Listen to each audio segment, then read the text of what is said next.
Okay, we are going to try this again. Stream is up. We are live. So what I'm going to be doing today is, number one, fixing my audio, because apparently my audio from yesterday was all sorts of messed up. Um, the game was too loud and my microphone was too low. So I'm just going to be messing with things today to try to see what we're going to get. What I'm doing here is going through two things that I want to do. Number one, I want to. Sorry about that. I was just looking at my sound system. Oh, this is going to be too loud. Okay, we're going to drop that audio down. So I want to read Hegel. Hegel is the person who wrote about dialectics, so the process of arriving at truth. I am trying to understand that. I don't know. It was a difficult time for me reading through Lenin and honestly Marx. And so, because of how difficult it was, where I literally just had it on in the background, I was like, okay, I want to go through and I want to actually read Hegel. Reading Hegel is hard. And we live in an era where it's way easier for me to just play video games. So I said, I'm going to mix those two things together. We're going to play some video games and we're going to read Hegel. A warm up game of ARAM is going out. This is on my fresh account, so that way I can play World of Warcraft with my dad. Right now, I'm going to be picking Junkrat out of these three characters, and this time period is just going to enable me to lock in, learn how to focus, so that way we can get through the introduction. I did actually do the introduction yesterday on the stream, but the audio was so messed up that I'm not even gonna try. I tried like for a couple hours last night to fix it, and that wasn't gonna happen. So for now, I'm gonna do my best to narrate while I'm making decisions in the game. And again, I've got my PDF of Hegel. I'll make the PDF available for those who want to read along with. I'll just link that for the YouTube video that's going to go up.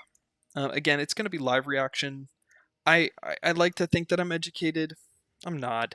You know, in the grand scheme of things, I don't know anything about anything. I've read Lenin, I read Marx, I read Franz Fanon, and the goal is to just get better at learning. Um, because we live. Oh, you know what? I need to be getting my quest. We're gonna go with this team. I don't want to do basic attack, so I want to do just throwing spells out there constantly. Junkrat's fun because he launches people, and that's basically it. He launches people with his W. He traps people with the E, and you just spam Q.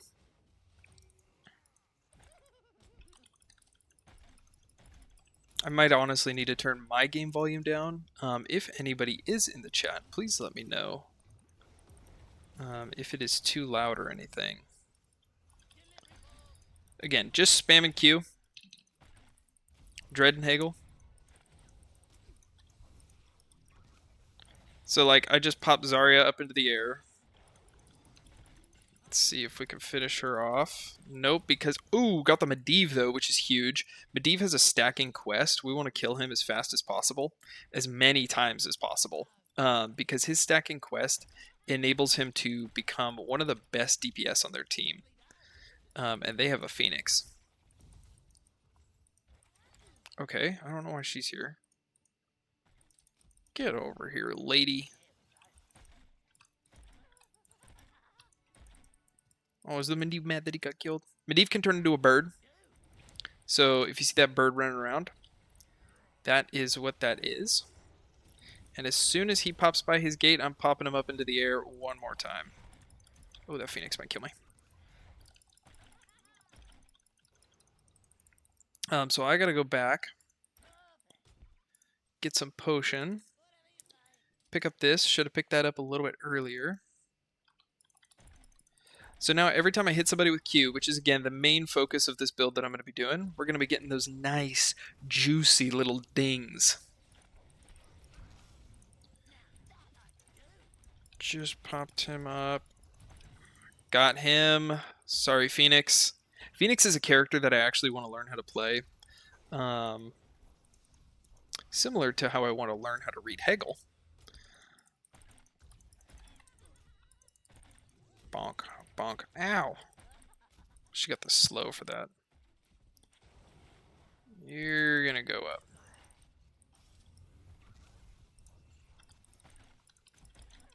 Boing, boing, boing. Landing Qs with Junkrat feels so nice.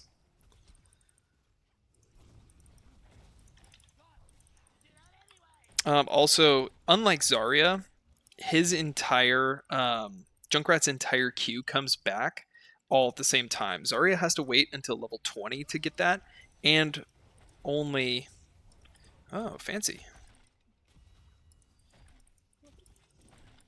Nice little escape off the Medivh. Known for that. I need to be better at checking my talents. You know what? I really think that I'm gonna go for the silence on the trap. He's right here.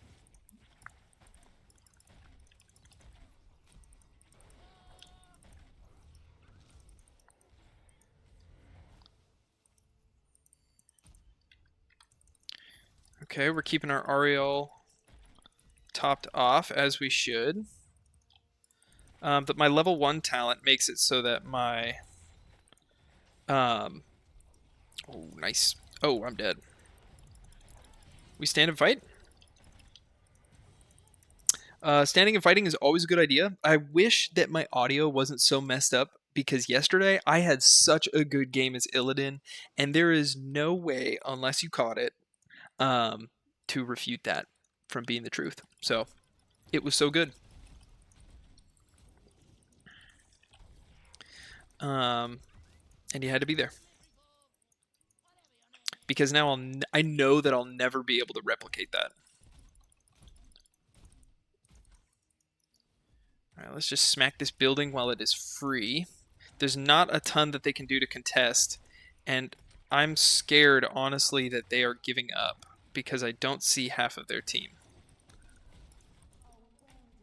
And I don't want that to happen because, again, what's waiting for us at the end of this is reading Hegel. Yeah, they gave up. Oh, man. We gotta read Hegel. Junkrat is so nice because he has so many things, so many things that are baseline to his kit that other characters have to wait for their entire level up process in order to get. So like he's got cleave on his auto attacks. What? Those don't blow up on buildings? That's the first time I knew that, or the first time I saw that. What? I don't understand. Ow, ow. Towers hurt now. I like that. They should hurt. Yeah, they gave up. Ow. I could help, but they don't need it.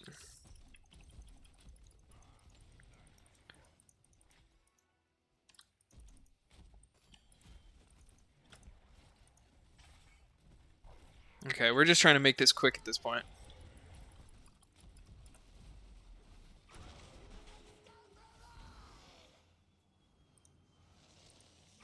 I want to hit that minion wave as well.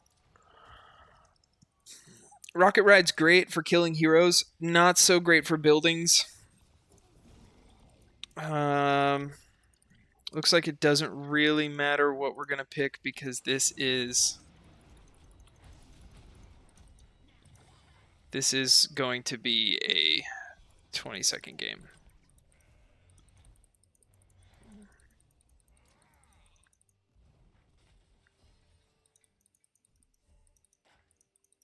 He just wanted to be a sheep. Sometimes being a featherless biped is pretty difficult. Sometimes it's just easier to be a sheep.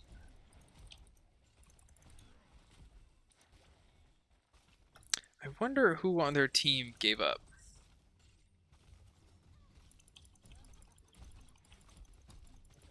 Oh no.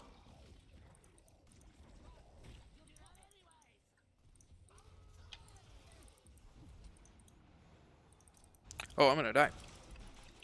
2, 3, 4, and then I do the same thing. Going for a ride. Crashing on the building. Doing a bunch of damage. Dropping a bunch of bombs. Only took out 2% of the building's health, which is pretty funny.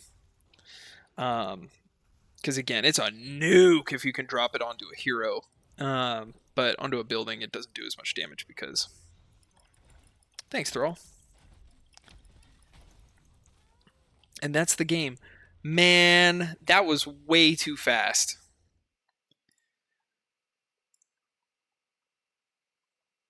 Oops, sorry, I clicked out of it, which I think takes out the audio. I need a third screen. Wow, look at that warbly Nox. Don't really know how I got MVP there. Don't think I did anything to deserve it. We can see the little mouse wiggle. Okay. I'm going to bump up the audio, maybe just a little bit. I don't want it to be super quiet. Okay, so in line with what we said, we're going to go back through. I'm going to read through the first 2 pages of Hegel. I did read them yesterday. Oh, I don't want to read these things again. Although maybe reading them again is a good thing. Okay, so introduction. It is a natural idea that in philosophy, before we come to deal with the thing is maybe 90% of the time going to be capitalized. The thing is our pursuit of the thing. So glad that we've cleared that up. It is a natural idea that in philosophy, we could, before we come to deal with the thing itself, namely with the actual cognition of what in truth is, it is necessary first to come to an understanding about cognition, which is regarded as the instrument by which we take possession of the absolute, or as the medium through which we catch sight of it. This actually makes a lot of sense. So I had the insight yesterday. I say insight as if it's significant that I learned anything. I'm barely scraping by this. That Hegel writes his sentences. It's like the first part of the sentence is great. The middle part is the kind of like his notes on the first and also the last thing, and then his last part of the sentence connects back to the first. So it is good to read the first part of the sentence, read the last part of the sentence, and then the middle usually clarifies the idea that he was trying to make. And I guess that's also true for his paragraph structure, because now I'm like, oh, I get what he's saying from the next paragraph, only now by reading back the first paragraph. So, super easy. Super easy. Okay, going back to it. We take possession of the absolute, or as the medium through which we catch sight of it. So he sets up this idea that in order to understand the thing, namely with the actual cognition of what in truth is, we need to understand cognition, which is regarded as both instrument is regarded as instrument by which we understand the absolute, or the medium through which we catch sight of it. So he sets up this idea early on that cognition is multifaceted. There are different ways of understanding it. The concern seems justified on one hand that there may be various kinds of cognition, and one of them might be handier than the other for the attainment of this goal, and so by a wrong choice among them. Meaning that different philosophers have argued about how cognition, like the best way to think about cognition. Hegel says there's no one way to think about cognition, that we actually need to just beat these ideas together a million times in order to come to a true understanding. And that is when we understand the thing, absolute truth. But I think the thing and absolute truth are two different things. So don't listen to me. I don't know what I'm talking about. And on the other hand, since I lost my place.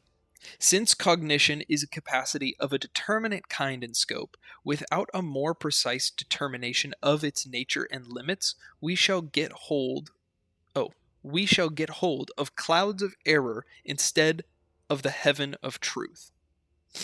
Again, I'm going to read that again because I feel like I read it wrong.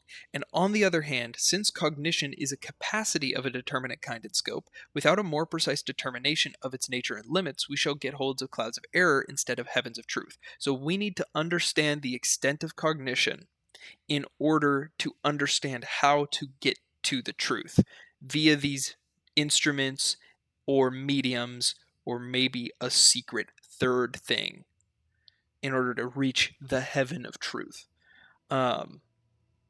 It's sentences like this that really make you appreciate part 6 of JoJo. What is more, this concern must surely turn into the conviction that the whole enterprise of securing for consciousness that which is in itself through the cognition is absurd in its concept, and that between cognition and the absolute there lies a boundary that completely divides them. For, if cognition is the instrument for gaining possession of the absolute essence, it is immediately obvious that the application of the instrument to a thing does not in fact leave it as it is for itself, but rather effects a forming and alteration of it. So again, this is him trying to explain that cognition, as most philosophers as of the 1800s had kind of decided it to be, is one of these two things. It is either the instrument of forming and shaping and altering, or it is the medium through which we understand truth. And Hegel's just making that point.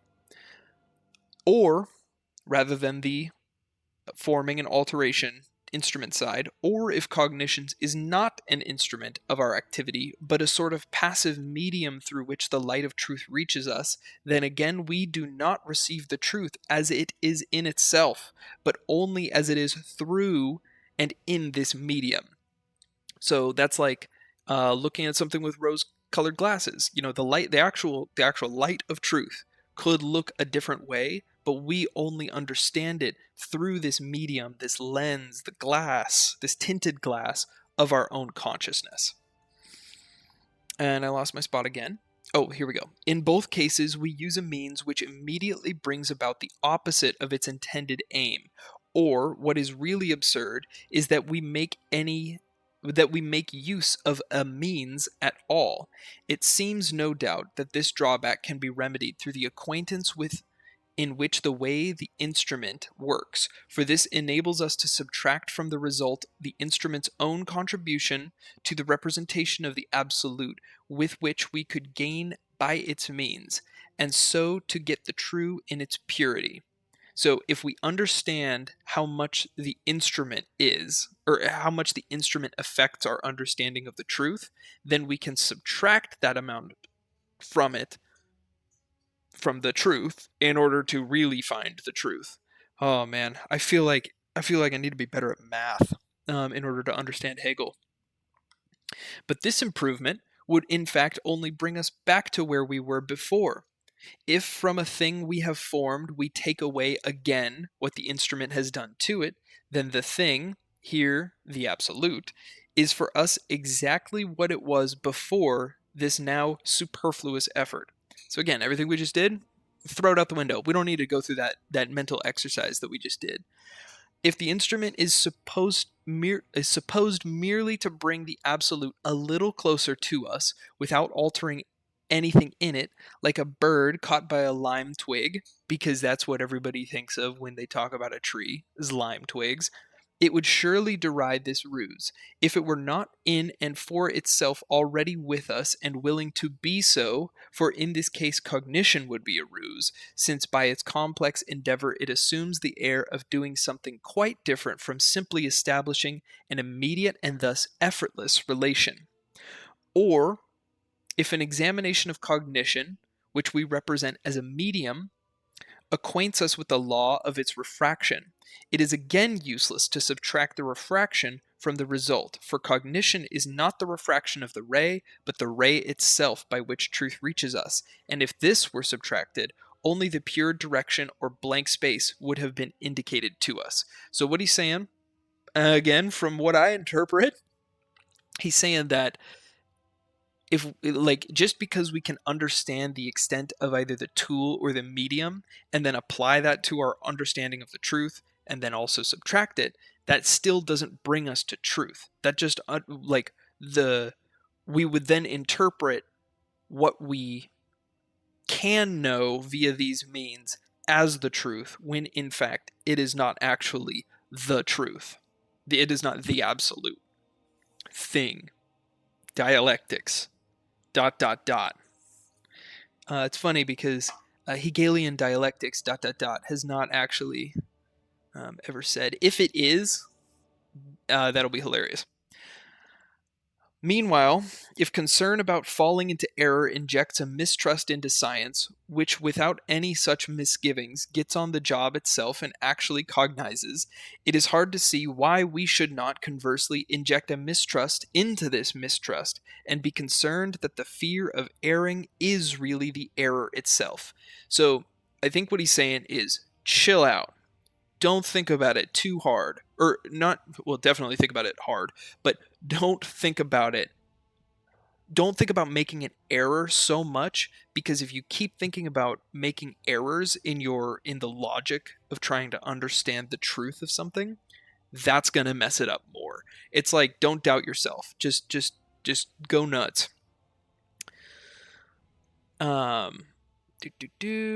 Where was I? In fact, this fear presupposes something, a great deal in fact, as truth, and it supports its misgivings and inferences on what itself needs to be examined first to see if it is the truth. That is to say, it presupposes representations of cognition as an instrument and medium, also as a distinction between ourselves and this cognition. But above all, it presupposes that the absolute stands on one side and cognition on the other side, for itself and separated from the absolute, and yet is something real, or to be put bluntly, it presupposes that cognition, which since it is outside the absolute, is surely outside the truth as well, is nevertheless genuine, an assumption whereby what calls itself fear of error stands exposed rather as fear of truth. So if we're so worried about making the error in our cognition and about where we stand and what is this instrument, what is this medium, and are we accurately looking at these things through these things, and blah blah blah blah blah blah blah, that is our fear of the truth rather than the fear of error. So don't be afraid. Just understand. This conclusion stems from the fact that the absolute alone is true, or the true alone is absolute. The conclusion can be rejected by drawing a distinction. A cognition that does not cognize the absolute, as science aims to, can nevertheless be true as well, and cognition, in general, though it may be incapable of grasping the absolute, can still be capable of some other truth.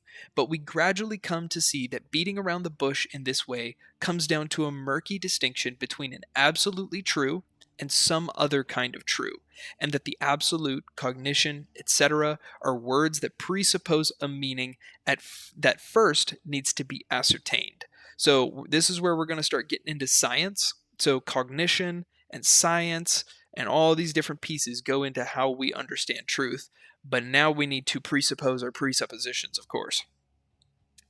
There is an alternative to tormenting ourselves with such useless ideas and stock phrases about cognition as an instrument for getting hold of the absolute, or as a medium through which we catch sight of the truth, and surely all of these ideas of a cognition separated from the absolute, and an absolute separated from cognition, amount to those relationships. There is no need to bother with excuses which derive the incapacity of science from the presupposition of such relationships as these. In order to free oneself of the toil of science, while at the same time assuming the air of serious and zealous endeavor, nor need we struggle for answers to all this. Instead of that, we could reject them out of hand as contingent and arbitrary representations, and the associated use of words like the absolute, cognition, as well as the objective and subjective and countless others, whose meaning is presupposed as universally familiar, could even be regarded as a fraud. My takeaway from this is that language, LOL, sucks. LOL, good luck, nerd. For the pretense not just that their meaning is universally familiar, but also that their concept is in one's own possession, looks more as if it is supposed to avoid the main thing, namely to provide this concept. On the other hand, we could, and with more right, spare ourselves the trouble of taking any notice at all to such ideas and locutions with which science itself is supposed to be kept at bay, for they only amount to an empty appearance of knowing, which vanishes immediately when science itself comes at the scene. But science, in virtue of coming on the scene, is itself an appearance. Its entrance is not yet science developed and expanded in its truth. It makes no difference here whether we suppose that science is the appearance because it comes because it comes on the scene along with something else, or whether we call that other untrue knowledge its very appearing. But science must free itself of this semblance, and it can only do this by turning against it. When faced with a sort of knowledge that is not genuine, science can neither just reject it as a common view of things, claiming that science is an entirely different sort of cognition from which that other knowledge is of no account whatever, nor can science appeal to the intimation of something better within this other knowledge. By that first claim, science would be declaring its being to be its power, but the untrue knowledge in turn appeals to the fact that it is, and claims that for it science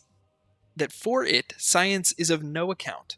One bare claim is worth just as much as another. Still less can science appeal to the better intimation supposedly present in the cognition that is not genuine, to the sign within pointing towards science, because for one thing, it would similarly be appealing again to a being. But for another thing, it would be appealing to itself in the mode in which it is present in the non-genuine cognition. That is, it would be appealing to an inferior mode of its being, and to its appearance rather than how it is in and for itself.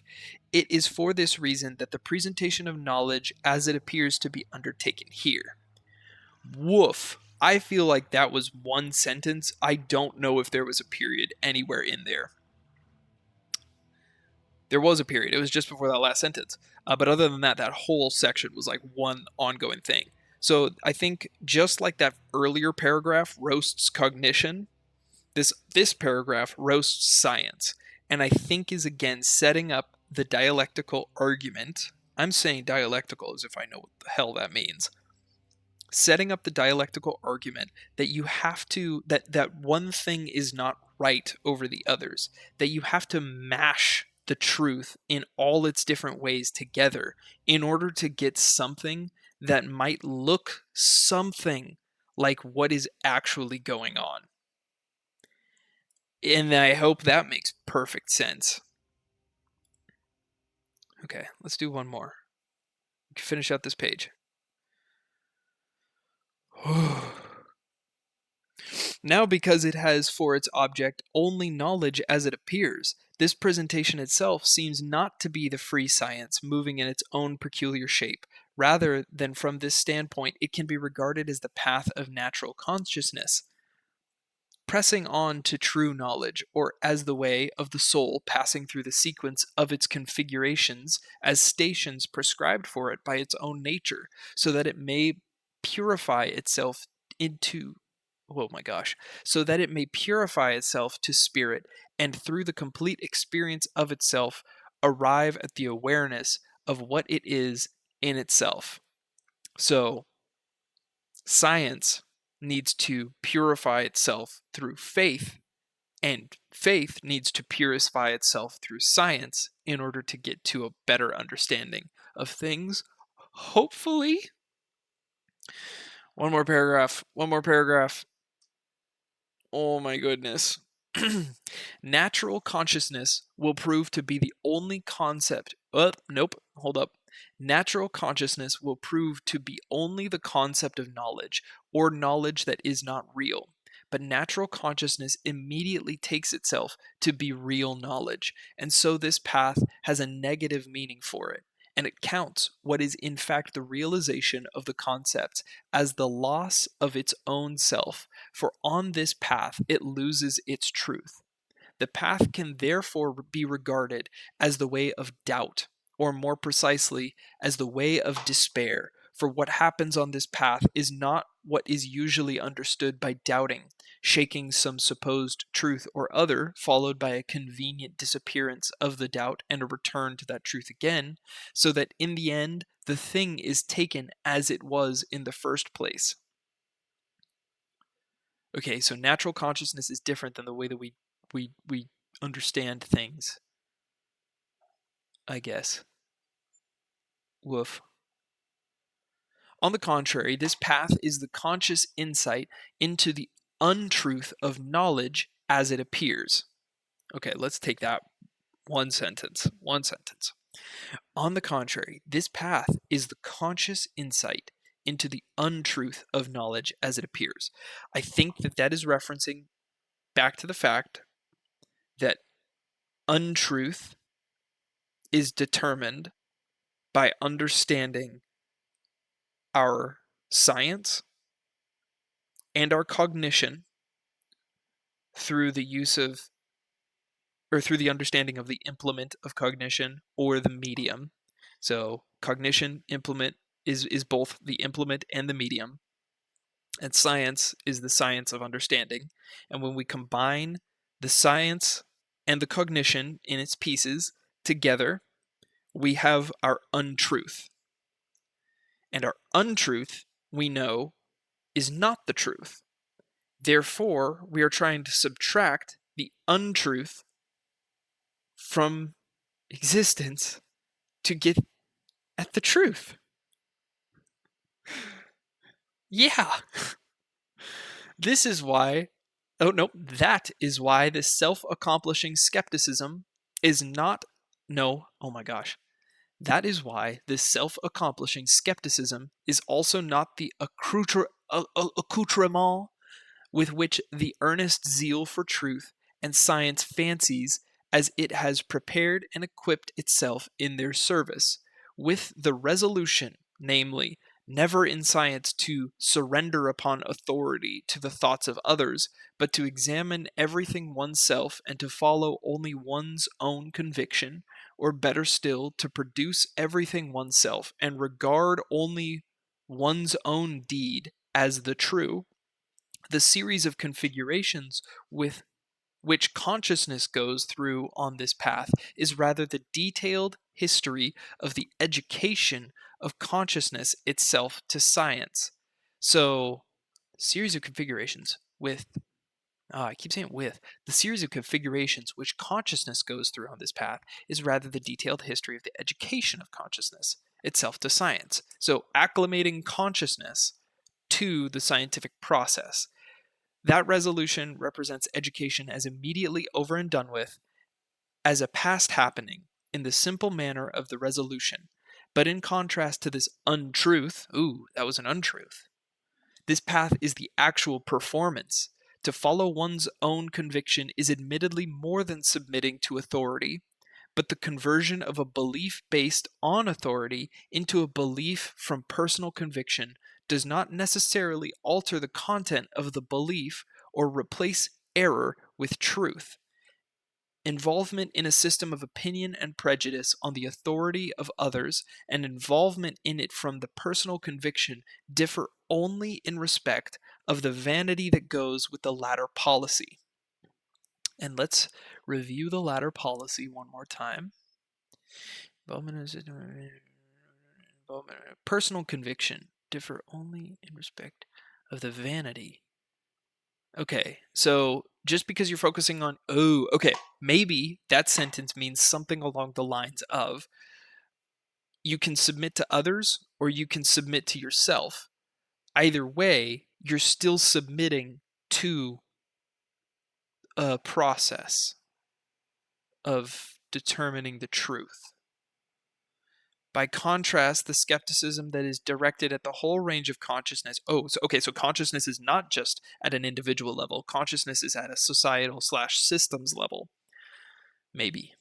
By contrast, the skepticism that is directed at the whole range of consciousness as it appears is what first gives spirit the capacity to investigate what the truth is, for it gives rise to a despair in the so-called natural ideas, thoughts, and opinions, no matter where they are called one's own or someone else's, whereas the consciousness that gets down to its investigation right away and is still filled and encumbered with them. But because of that, it is in fact incapable of the task it proposes to undertake.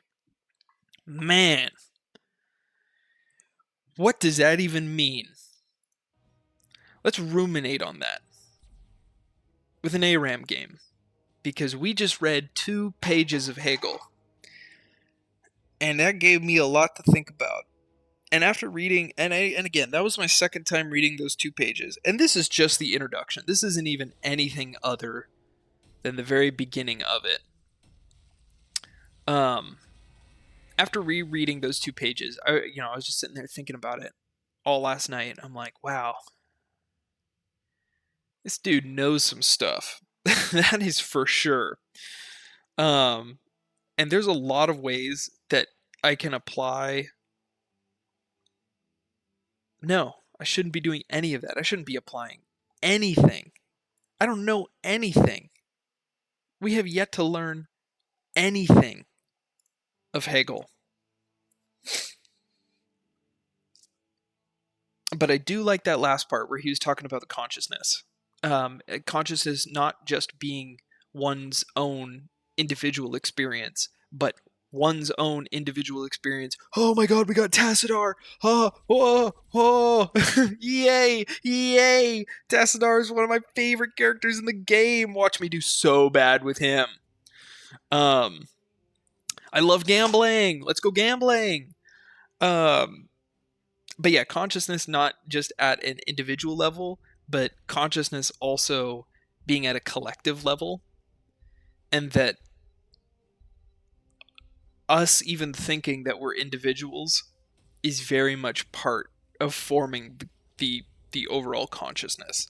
And I've talked with my friends and my partner, everybody in my life, family. Yes, I am, Lily. Yes, I am. But talking with everyone, that one of the things about U.S.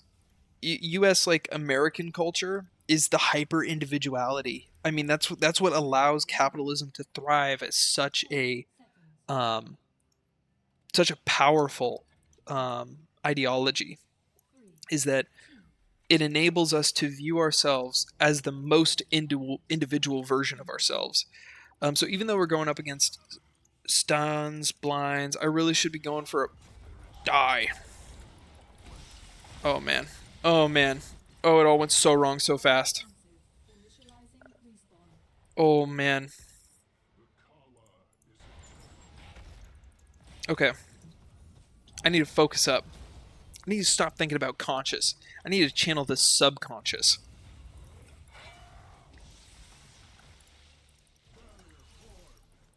So we're going for an auto attack build here.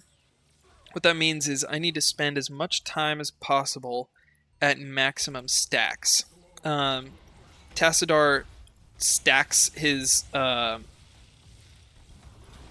no. Oh no. Tassadar stacks. Oh no. Oh no. Oh no. So I stack up this little quest underneath my name by time spent at full charge. So I gotta attack anything, doesn't have to be heroes, just anything, for a certain amount of time in order to get to the max stack. And then I just gotta stay there. So boom, takes about, I don't know, 3 seconds or so to get there. Oh my god, this Nova is going to eat me alive this whole game. I need to be so more aware of that. Once I hit level 13, we should be able to be in a little bit of a better spot. Because... Oh, can I get her? Oh! That's right. Don't mess with Tassadar's long range. My Q, really long range skill shot. I don't know if there's another... Oh, you might be dead. Oh, he was dead. My abilities are great. Oh, this Nova can eat me. Ow, ow, ow, ow, ow, ow, ow, no! Great shot on the Tyrande. The Tyrande has a stun. Nova has a nuke.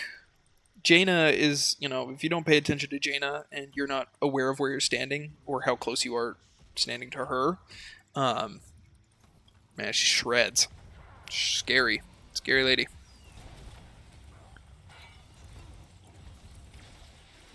Okay, got the Tyrande. My Q slaps. Ooh, but see, that's what I'm talking about, where I need to watch my positioning.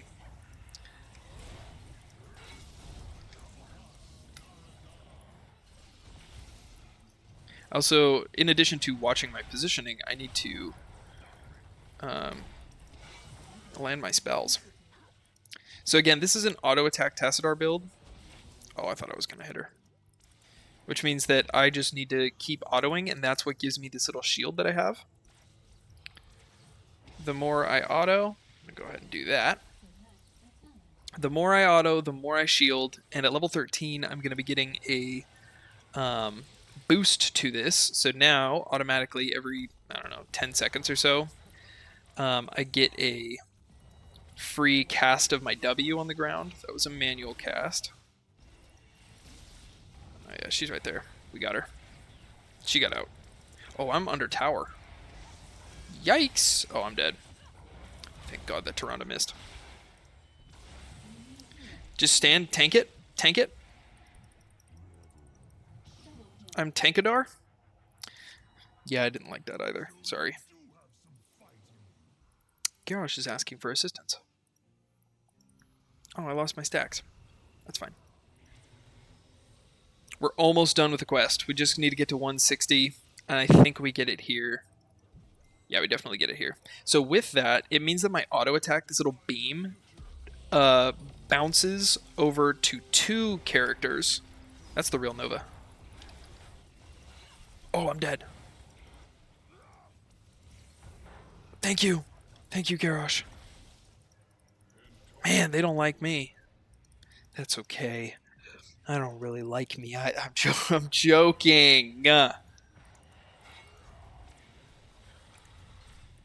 So the range on that is just bananas. Like, look at this. I can hit this wall. It's disgusting. Oh, no. Oh, no. Oh, I love Tassadar so much. I like Tassadar and Illidan. They're just the best. All right, let's get Archon. Arguably, Black Hole is a much better ability just because of its capacity to CC enemies. But Archon is just so fun. And also at level 20, I get infinite Archon so long as I'm attacking things, which is, again, the focus of all this. Look at that. Look at that free damage. It's free damage. Like this is when I would hit Archon. just hitting enemies reduces their spell damage, or increases the amount of spell damage taken by a whole bunch. My auto attack range is just insane. Get that down, cast another one. Cast another one. Q that. Kill the whole lane. Cast that. Cast that. There's a way to stack your W's so that it deals more damage. So like I cast the W down, and if my timing is right, yeah, so then I'm getting crit damage. This Oh, she's dead. Oh, I'm dead. Oh, I'm dead. No, please! Okay, so now I get Oracle, which is great. So this is going to enable me to survive for a little bit longer against this Nova. So I survived there because our Lily is great. Oh no. We just tank it? They thought I was going to run? That was dumb. That was dumb. Okay, time for a quick stat ego check. You know what? I'm doing a lot worse than I thought I was. I'm not doing a ton. It's really our Gul'dan. I'm better at siege damage, but not by much. And also, I'm our only deaths on this team. How embarrassing. I asked for an ego check because I thought I was doing good. I wasn't doing good. That was a humbling.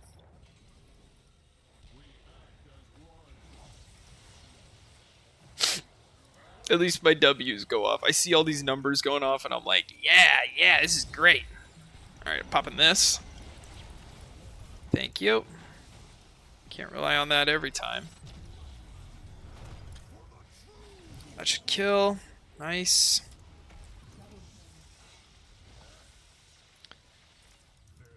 Okay.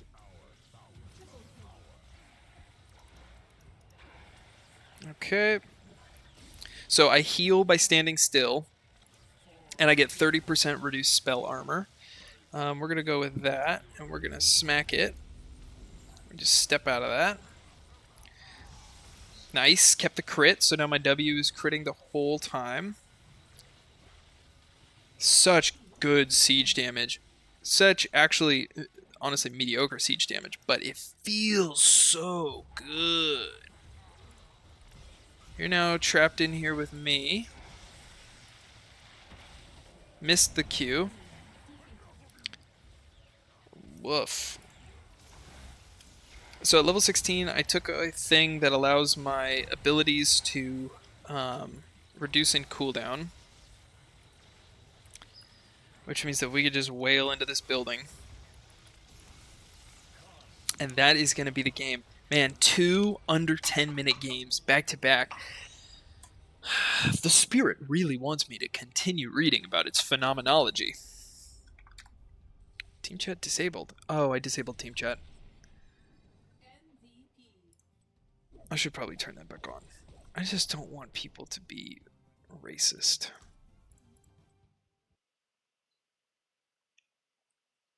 Well, that was our display of Tassadar. That was our nice little break while we ruminated on...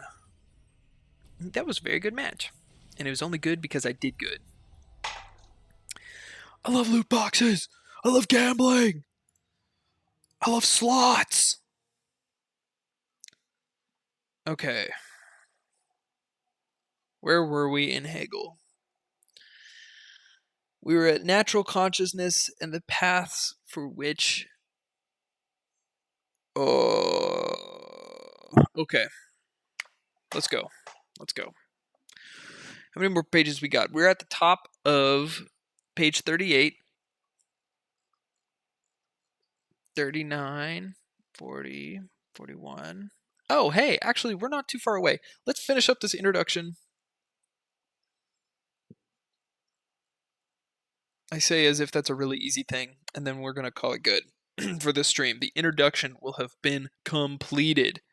The completeness of the forms of the consciousness that is not real will result from the necessity of the progression and interconnection itself. To make this comprehensible, we can yeah, good luck with that. To make this comprehensible, we can in advance make the general remark that the presentation in its untruth of the consciousness that is not genuine is not a merely negative movement. This is a one-sided view, such as the natural consciousness generally has of it, and a knowledge which makes this one-sidedness into its essence is one of the shapes of unfinished consciousness. It occurs in the course of the journey itself and will present itself there. Well, thank God that was so simple. Let's go back and let's try that one more time. The completeness of the forms of the consciousness that is not real, the completeness of the forms of consciousness that is not real. Man, I don't know what that means. That is not real will result from the necessity of the progression and interconnection itself. The completeness of consciousness. Okay, so, all right. Neurons are firing. Magic is happening. The completeness of the forms of consciousness, so the natural consciousness, and maybe the scientific understanding of consciousness, those create the untruth. The untruth allows us to know what is not real, sort of. And what is not real will happen, us understanding what is not real will happen via the progression and interconnection of all the different forms of consciousness. To make this comprehensible, we can in advance make the general remark that the presentation in its untruth of the consciousness that is not genuine is not merely a negative movement. This is a one-sided view such as the natural consciousness generally has of it.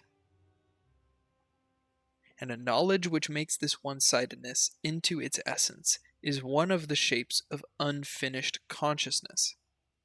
It occurs in the course of this journey itself and will present itself there. To be precise, this is the skepticism that only ever sees pure nothing in the result and abstracts from the fact that this nothing is determinately the nothing of that from which it results. So this is nothingness from nothingness.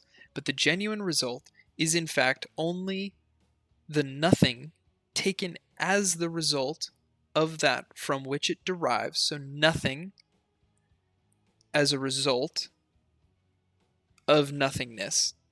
And so the nothing is itself a determinate nothing and has a content. It is a determinate nothing. So it is inevitable, maybe.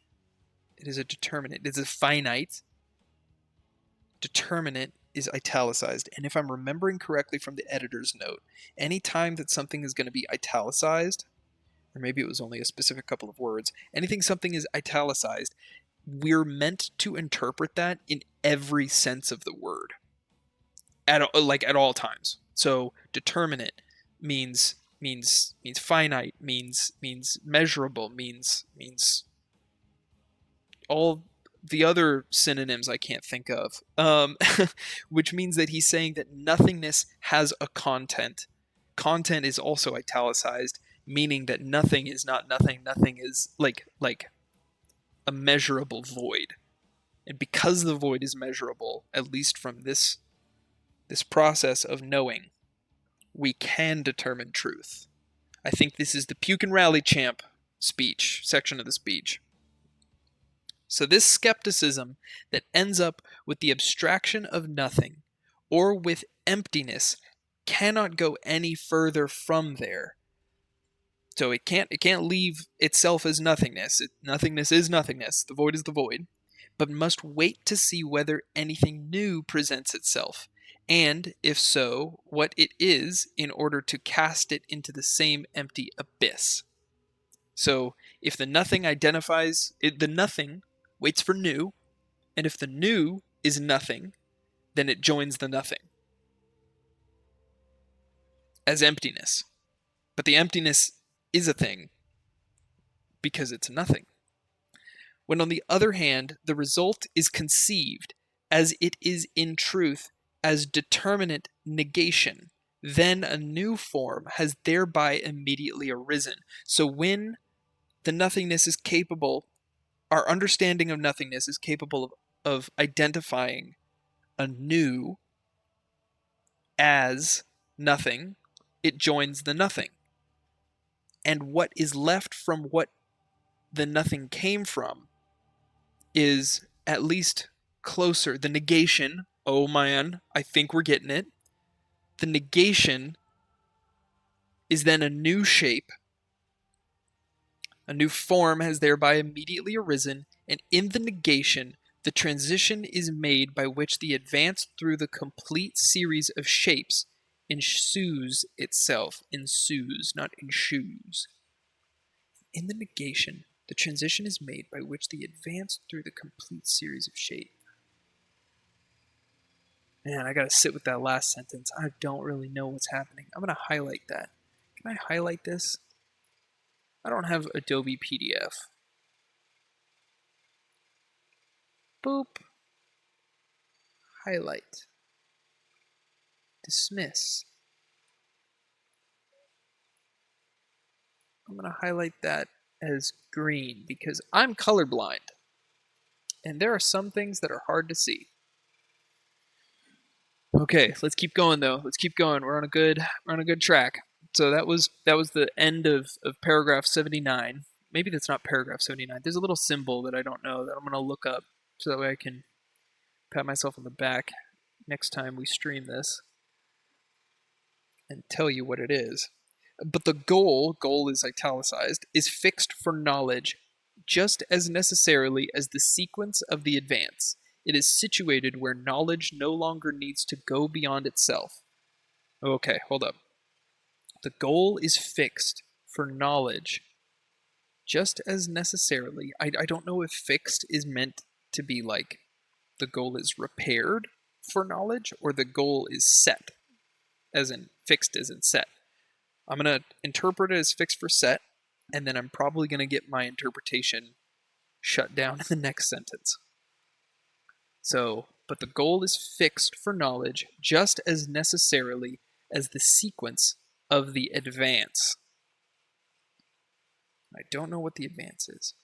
It is situated where knowledge no longer needs to go beyond itself, where knowledge finds itself, and the concept corresponds to the object, and the object to the concept. So the advance towards this goal is also relentless. But the goal is fixed for knowledge. Okay. In relation to the nothingness, I want to say, so the nothingness is determined, it's set, and so is the goal for knowledge. So the nothingness has a goal, the nothingness is fixed. So is knowledge. So we know that knowledge and nothing, these are fixed sets. It is situated where knowledge no longer, just as necessarily, advance is situated where knowledge no longer needs to go beyond itself, where knowledge finds itself, where knowledge knows knowing, and the concept corresponds to the object, and the object to the concept. Woof. So the advance towards this goal is also relentless, and no satisfaction is to be found at any earlier station. So you are not content until knowledge is known in its entirety. Whatever is limited to a natural life cannot of its own accord go beyond its immediate being there, but it is driven beyond it by something else, and this uprootedness is its death. It is driven beyond it by something else, and this uprootedness is its death. You can see that this is that I didn't get much further than this yesterday, because now I'm saying the sentence is a lot slower and a lot more processing time in between. But consciousness is for itself its own concept, thereby immediately the advance beyond what is limited, life, knowledge, since what is thus limited belongs to it, beyond itself, together with the singular, the beyond is also posited for consciousness, even if only alongside the limited, as in spatial intuition. Okay, so it's like the consciousness is the accompaniment to life, or to finite things.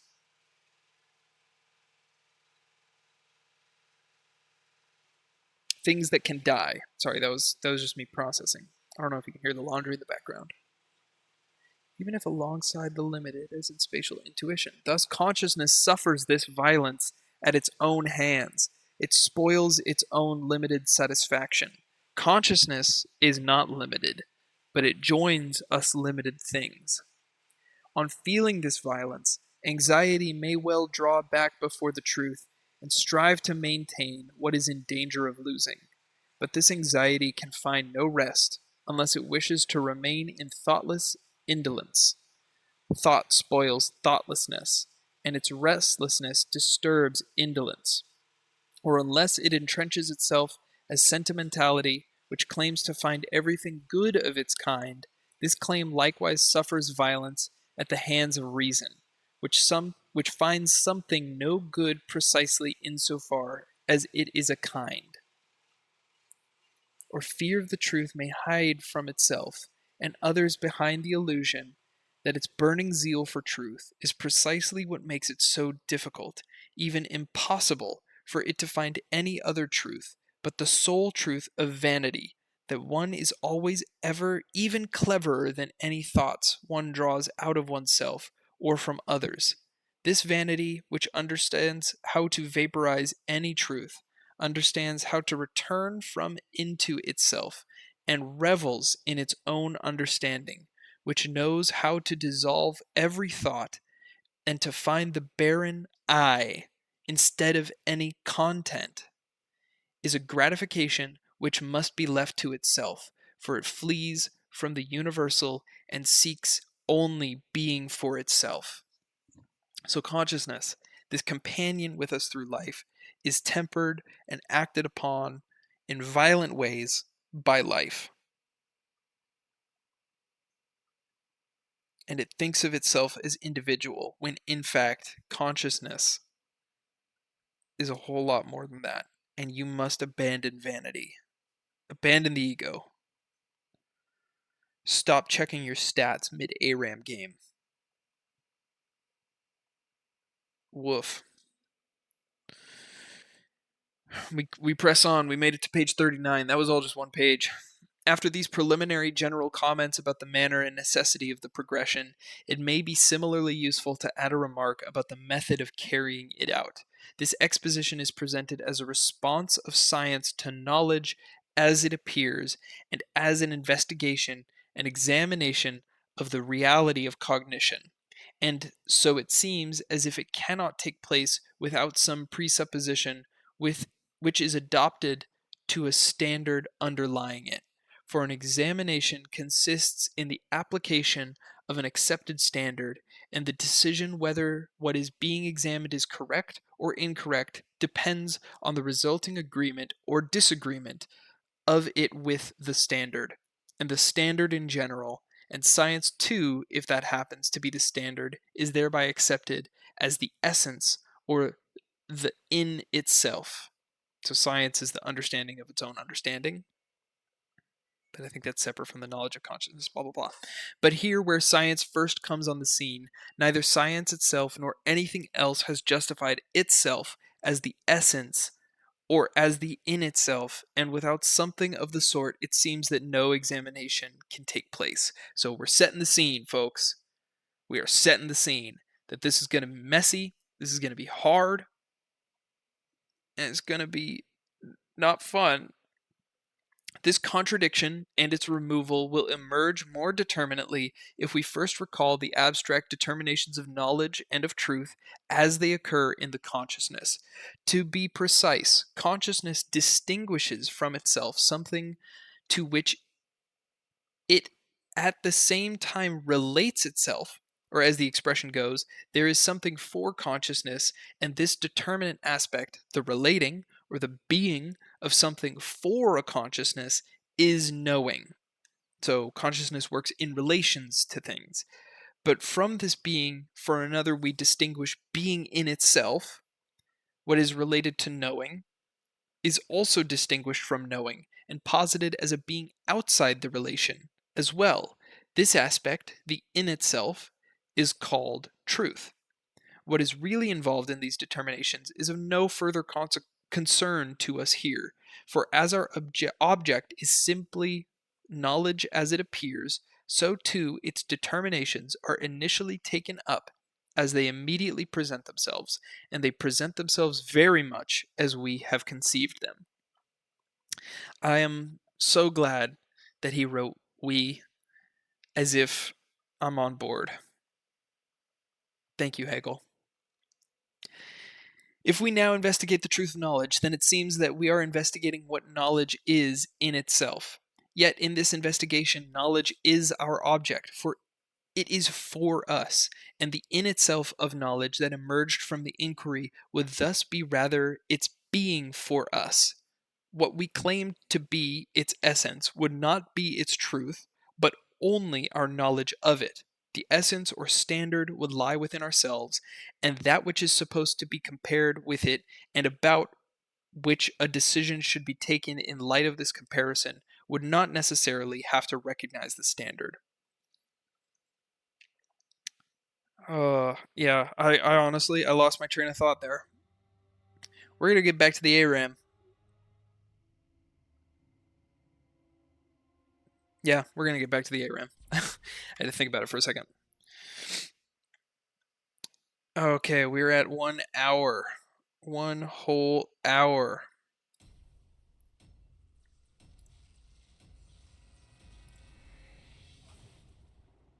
We're doing great, Hegel. Looking good, Joker. Would Hegel be proud of me? I don't know. We got Warbling Ox, we got Volcano, we got Dante, we got Avito, we got Weekend Hots. I wonder if they're streaming too. If they are, go find them. Say hey. Tell them the Ox sent you. Maybe don't tell them that.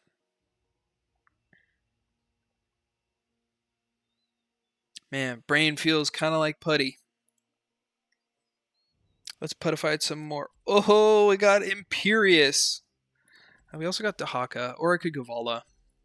Imperious is really fun because I don't understand how he deals damage at all. I just know that he deals it, and he deals a lot. Maybe I go Vala. What do we think? What do we think?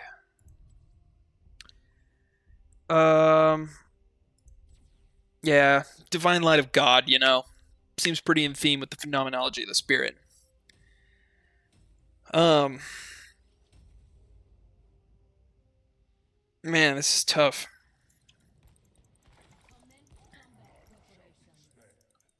It's so true. None shall be spared, Imperious.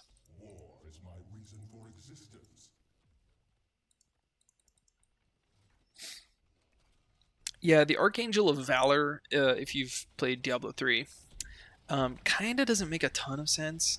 I don't understand why that's an aspect of heaven, like Valor in combat. Um, but also, they were playing it real fast. And they had a pretty good understanding of hell. But they didn't really have. Maybe they had a confusing understanding of heaven. Maybe they didn't read Hegel. I don't know what I'm gonna do. Squishy, squishy, chunky, chunky, chunky. Let's go. Let's kill chunky people. And I'm dead. So This is going to be brutal because just like the game before, we needed to be very aware of Jaina. I'm a very go in and stand in the same place type character, which Jaina can absolutely shred. So I need to be a lot more careful than I am. Great. Great. Just great. Maybe wait for... Okay, blizzards are out. I'm in. I'm stunned. I deal big chunky damage. Big chunky damage. The more I use my abilities on enemies, the more... Ooh, read each other's minds. I get these little stacks. I alleviate those stacks on a person by hitting them with a melee attack. So I need to use all three of my abilities and then smack them. And upon smacking, they'll deal a big chunk of damage. My level 1 talent increases the amount of damage that they take. Oh no. Yeah, come in here, fight me. I clicked on the wrong person. I did a little ego check, got humbled. I'm only crying a little bit.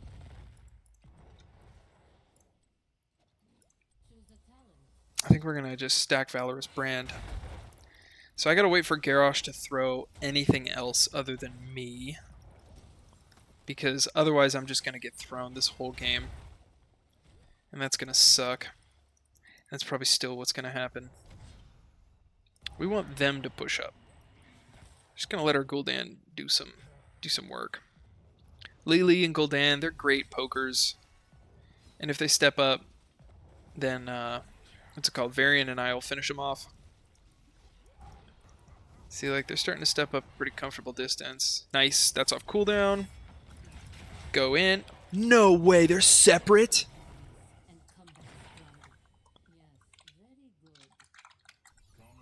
Team chat is disabled. Oh, this Ox warbles. Okay, they are separate cooldowns.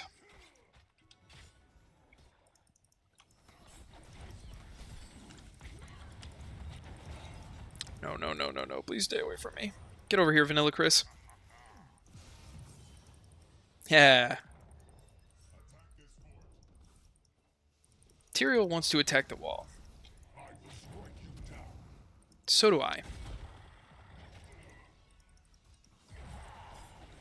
No way that missed.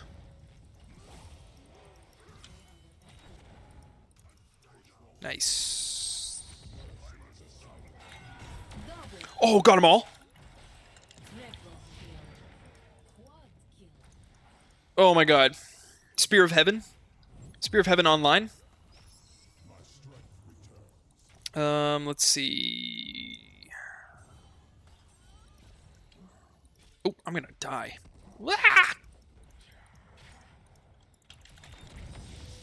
Alright, we're out of here. We're out of here. I'm so sorry. I'm so sorry, Varian. I messed that up so bad. We're gonna go with Cleave. I'm definitely not gonna mess up using it. Cleave is great because more hits equal more damage, and more the more people that I get on the end of my spear, then I will be proccing all of those Valorous marks, which are going to work into our level 20 talent in a way that has yet to be determined. Look at that. Don't even know what's happening. You don't know how Imperious works. No one can. I'm going to pick up the get out of jail free card or the shield. I really like the shield. It just helps me stay alive, you know? Whoa. I missed everything. Oh no.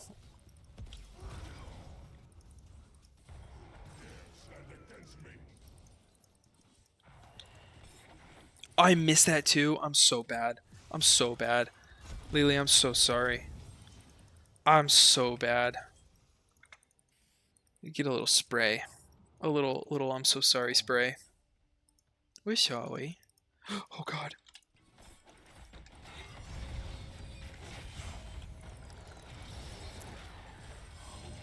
You're trapped in here with me!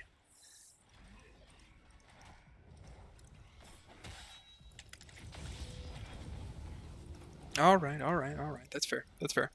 Greymane syndrome is real. Imperious syndrome. I don't really know how to play Greymane, so Illidan and Imperious syndrome is very real. I shouldn't just use my cooldowns like that, but that's okay. Okay, within 10 seconds. I really wish... Yep, gotcha.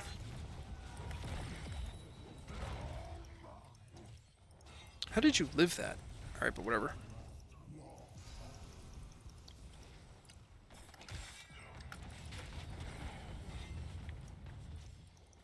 Ow. Ow. Oof. Ouch. Oof. My bones. But that's okay, because Lily is the best healer in the game. Bit of a deep dive on that. Tyrael. We're going to go with... Stunning an enemy reduces their movement speed and their damage. Yeah, pathetic mortals. Pathetic. Oh, I missed that. Oh, I wanted it so bad.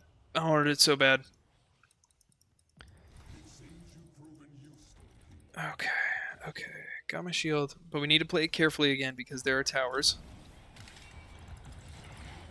Now we don't need to play it carefully anymore because the scary is dead. Because the nothing that becomes the something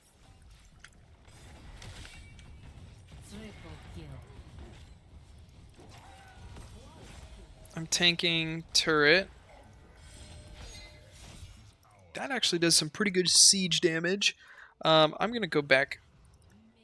I don't need to go back. We got a Lily. Oh, and he's dead. Oh, he's so close. Again, I deal max health damage, so I'm really good against the tank. Garrosh. Unless that Uther is up, which he is. Kind of burned all of her ults. I think they have most of their ults.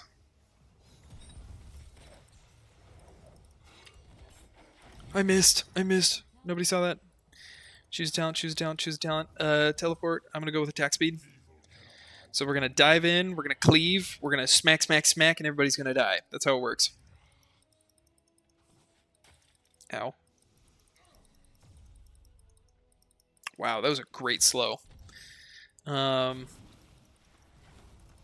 Okay. We just wait for that to be done. I missed everything?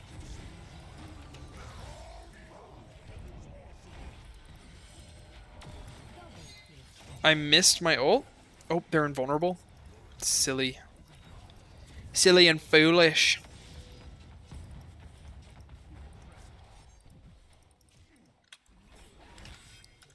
Didn't miss that, though.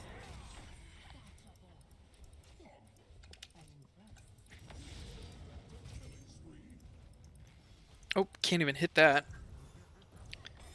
Man, these games are going way too well. You're telling me I gotta go back to reading? Ugh. Ugh.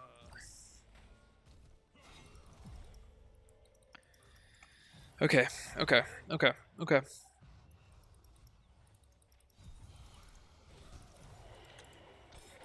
Nobody saw that?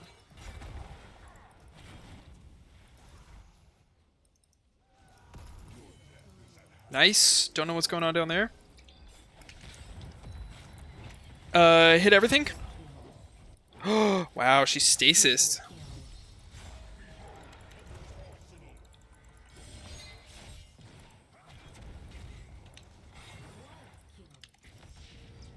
Oh, nice stasis. I was like, didn't she just use that? But there's two of them. I got it. I got the dialogue. I'm the hero.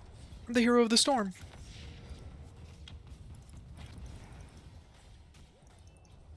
Imperious's old build, boop, got nerfed pretty hard. The Molten Core. Invulnerable. Uh-oh. Oh, that was Uther? I thought that was Jaina.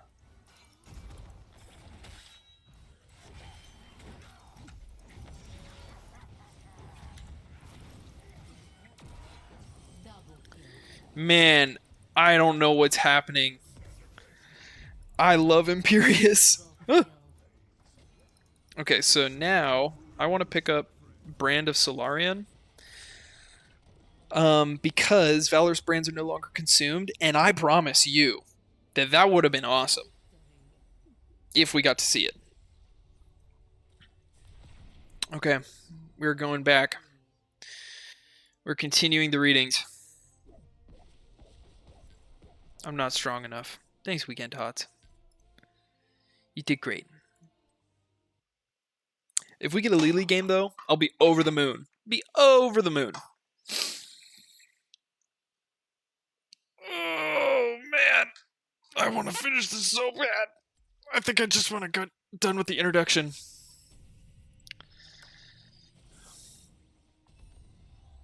I just want to get done with the introduction. Okay. Thank you, Imperius. You're welcome. Let's see. I'm just gonna go to this. Maybe this will be a little bit. Let's see. As we can see, this is a new account. I basically gave my dad my old account, so that way we can play World of Warcraft together, which is really sweet. And it's been a blast playing with him. We're gonna just stare at Gazlowe. Wow. And I'm gonna oops. I'm gonna go to unranked. So that way it looks like, oh nope, I'm just gonna go to quick match. And Gazlowe's just gonna stand there. Okay. We gotta get back into this. We've got three and a half more pages. Woof. Okay. Where we left off was truth. So too its determinations are initially taken up as they immediately present themselves, and they present themselves very much as we have conceived them. Now, if we now investigate the truth of knowledge, then it seems that we are investigating what knowledge is in itself. Yet in this investigation, knowledge is our object. It is for us, and the in itself of knowledge that emerged from the inquiry would thus be rather its being for us. What we claim to be its essence would not be its truth, but only our knowledge of it. The essence or standard would lie within ourselves, and that which is supposed to be compared with it, and about which a decision should be taken in light of this comparison, would not necessarily have to recognize the standard. The essence or standard would lie within ourselves, and that which is supposed to be compared with the standard, and about which a decision should be taken in light of this comparison of the standard within ourselves, not necessarily have to recognize the standard. There's a footnote here. That'll probably help. It'd probably help if I was reading these footnotes, but they are at the other end of this book. But the nature of the object we are investigating avoids this separation, or this semblance of separation in its presupposition. Consciousness provides its standard within itself, and the investigation will therefore be a comparison of consciousness with itself, for the distinction that has been made falls within it. In consciousness, there is one thing for another, or consciousness in general, has in it the determinacy of the moment of knowledge. At the same time, this other is to consciousness not merely for it, but also outside this relation, or in itself, the moment of truth. Thus, in what consciousness declares within itself to be the in itself, or the true that we have standard, that consciousness itself sets up. Oh, I didn't read that right. So sorry. Thus, in what consciousness declares within itself to be the in itself, or the true, we have the standard that consciousness itself sets up by which to measure its knowledge. If we call knowledge the concept, and call the essence or the true, on the other hand, that which is or the object, then the examination consists in seeing whether the concept corresponds to the object. But if we call the essence or the in itself of the object the concept, and conversely understand the object, oh my gosh, wow, we're about to say the word object about 100 times. But if we call the essence or the in itself of the object the concept, and conversely understand the object, understand by the object as object, that is, as it is for another, then the examination consists in seeing whether the object corresponds to its concept. It is easy to see that these amount to the same thing. Great. I'm glad we came to that realization.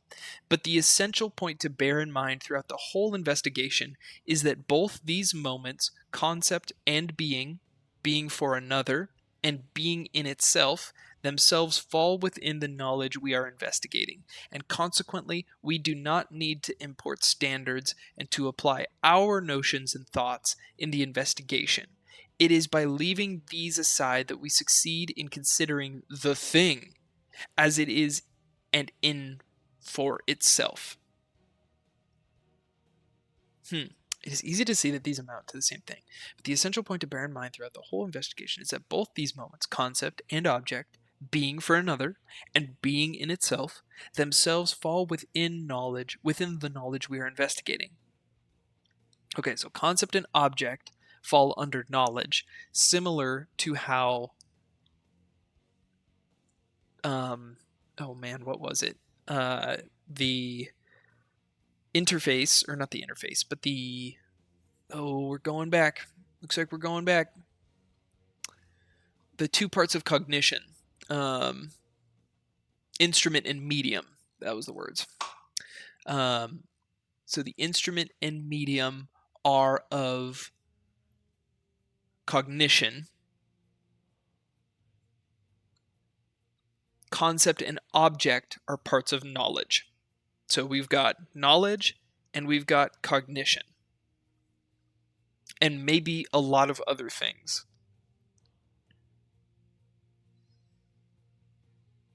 Oh man, I'm just staring at the screen trying to comprehend. Themselves fall within the knowledge we are investigating. Consequently, we do not need to import standards and apply our own notions and thoughts to the investigation. It is by leaving these aside that we succeed in considering the thing as it is in and for itself. So, consequently, we do not need to import standards. So don't think about concept and object and apply our notions and thoughts to this investigation. Leave them by the side so that way we can understand the thing itself. So an intervention by us becomes superfluous in this respect. Great. That concept and object, the standard, and what is to be assessed are present in consciousness itself. Okay, so you know these things.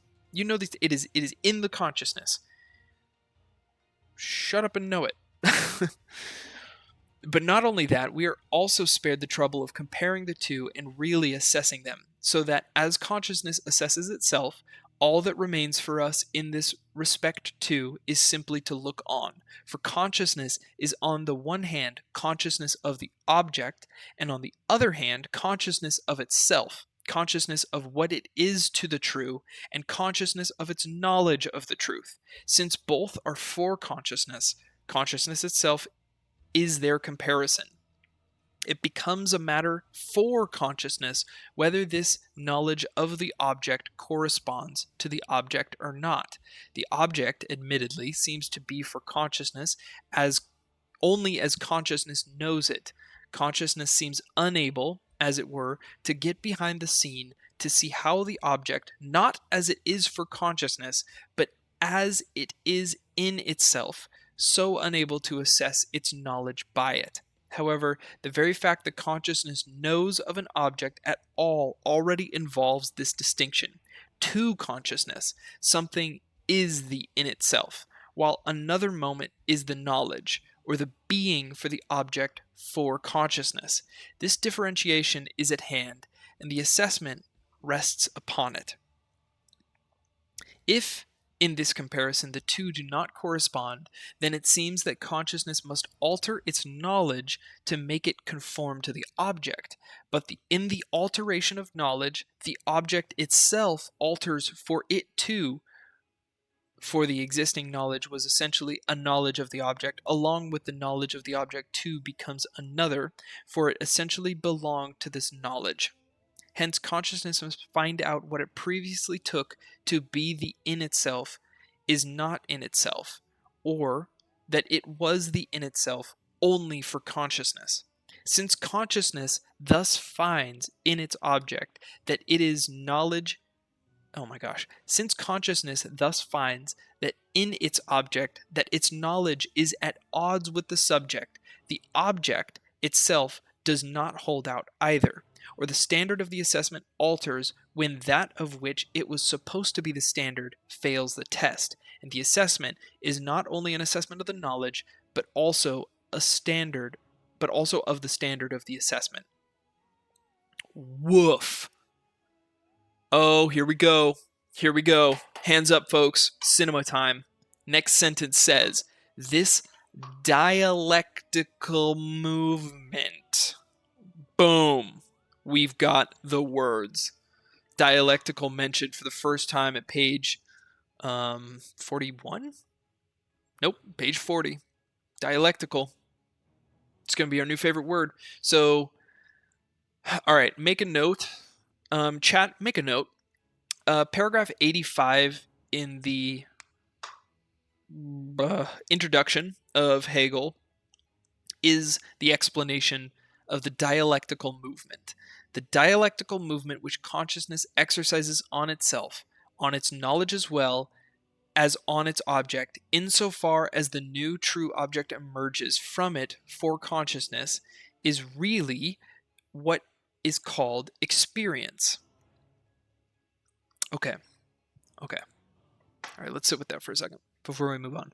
So, constantly changing, having an awareness of the constantly changing nature of our ability to assess the extent of our standards, consciousness, and awareness of a thing is is the dialectical process. And the dialectical process played out across an entire life is experience. Maybe. In this connection, there is a moment in the process just mentioned which needs to be brought out more clearly, and this will shed a new light on the scientific aspect of the following presentation. Consciousness knows something. This object is the essence, or the in itself, but it also is the in itself for consciousness. With this ambiguity of its truth comes in. Oh, nope, hold up. With this, the ambiguity of this truth comes in. We see that consciousness now has two objects. One is in the first in itself. The second is the being for consciousness of this in itself. Woof. We see that consciousness now has two objects. One is the first in itself. The second is the being for consciousness of this in itself. The latter seems initially to be only the reflection of consciousness into itself, as representing, not of an object, but only of its knowledge of. Oops, sorry, my PDF needs to get adjusted. Of that first object. But as we have shown above, consciousness thereby has its first object altered. The object ceases to be the in itself and becomes to consciousness an object that is that is in one more try, and becomes to consciousness an object that is the in itself only for consciousness. And so this, the being for consciousness of this in itself, is then the true, which means, however, that this is the essence or the object of the consciousness. This new object contains the nullity of the first. This new object contains the nullity of the first. It is what experience has made of it. So that is what we get after we shred down all of the nothingness. Maybe. Maybe. Man. Man.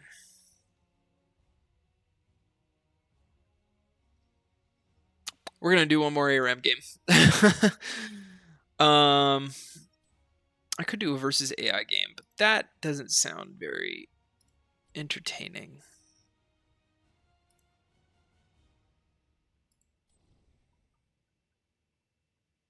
Although I do have a quest to do that. Play 3 games as a tank or bruiser hero. We're going to play... Who's a tank that we could play? We could play as Arthas. Oh, wait, no. We could play as Thrall. He's a bruiser. I'm going to pump up the jams. We're going to do an elite. AI teammates. Do you want AI teammates or co-op? I should just be... I'm just doing this to knock out a quest. We're just going to do AI teammates. And Thrall is going to be fun. Because he's got a lot of self-sustain. Unlike my mental fortitude when it comes to the phenomenology of the spirit. Oh my god, I forget that that's what we're even trying to ascertain. We're trying to ascertain the phenomenology of the spirit. This is just the introduction. Oh. You gotta read 2 hours of knowledge every day. That's what the goal is gonna be. We're gonna try to stream it up. 2 hours of knowledge every day. And you know what? I'm not even going to be able to do like 2 hours of stream every single day. But I am going to put this all up on YouTube so that way anybody can access my suffering whenever they want. I don't know if this will be helpful for anyone. And it's probably not going to be helpful for me because most of the readings that I've done have just filled me with despair. But maybe this is why I need to read Hegel, is so that way I walk away from that despair. Okay. Man, I really hope this game volume isn't too loud, because it's pretty loud in my ears. I'm going to go here to options. We're going to turn down the master volume just a little bit. That might make it so quiet for you on y'all's side. So let's, as a result, pump up the jams just a little bit. That's the creaking of my chair. Got a little creaky chair. Okay, talent picks. We want to do the thing that gives the pinnacle reward. Nope, I want to do melee build. And because this is against AI, this will be my first time playing with this new pinnacle quest. So I need to read first. Basic attack heroes will win Fury's movement. After hitting 25 heroes, increase the movement speed. See somebody, kill somebody. Okay, Thrall's pretty fun. See enemies, you hit them. Shrimple is that. I believe the combo is going to be root 'em, so that way you can guarantee to get all of your procs off. So root, 1, 2, 3.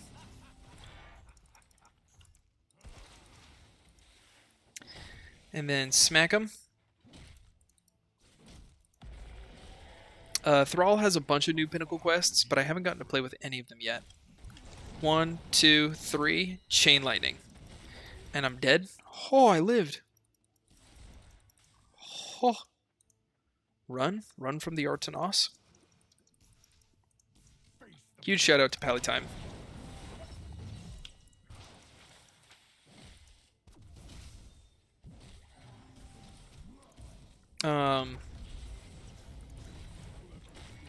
1, 2, 3. I missed my third. This is a lot easier than the other quest.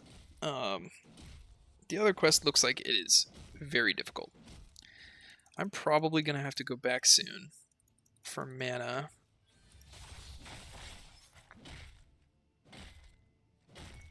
What I really like about Thrall and most other self-sustained characters...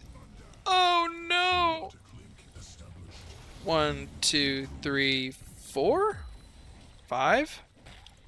Okay, so we can get up to 5 stacks per... Ooh, I might be dead. We're going to pick up Mana Tide. 1, 2, 3, 4, 5? Come on, I can hit you one more time, right? Nope. Oh, I'm dead.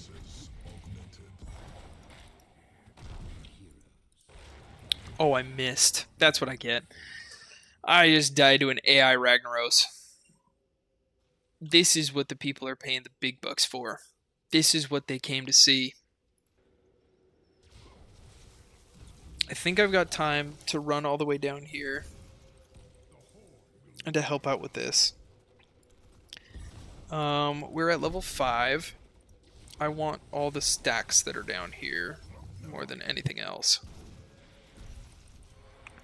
Come on, come on, come on. We got this.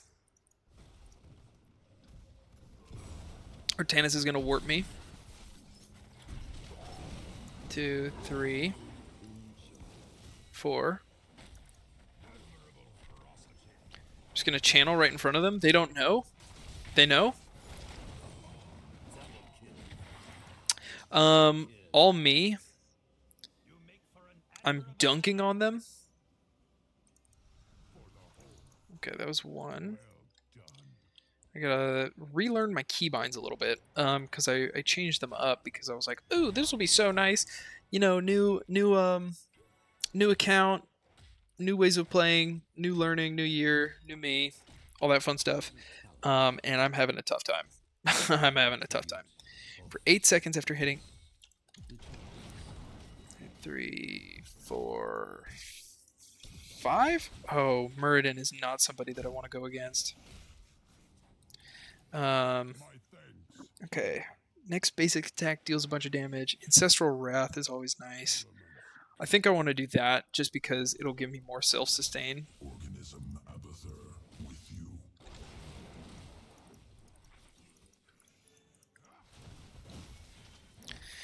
We're just smacking. If I can kill this, that'd be great. Kill these guys. No, don't hit me, please. Okay, tower's down. Abathur is up in this lane. It's so early on that I'm not going to be able to... Oh, I missed that. I missed that so bad. Don't get kited by Jimothy. I'm still soaking.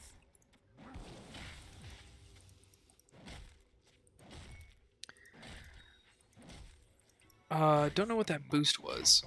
I don't know why why is that happening? That little blue circle thing. Don't hit me. Oh, there's a whole fight going on. Oh my god. I did not pay for the minimap subscription.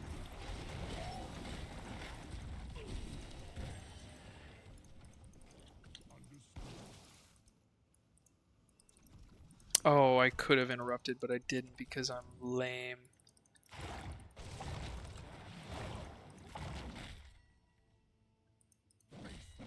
Yeah, what? No way. Are they getting this camp right now?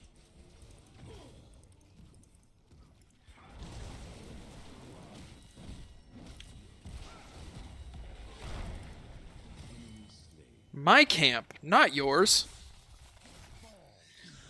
I'm not gonna lose my camp to a bunch of robots. We're gonna pick up Earthquake. Big AoE. Very fun. I don't want to fight Muradin because he slows my auto attack speed. I want to fight Artanis. 1, 2, 3, 4, 5, 6, 7.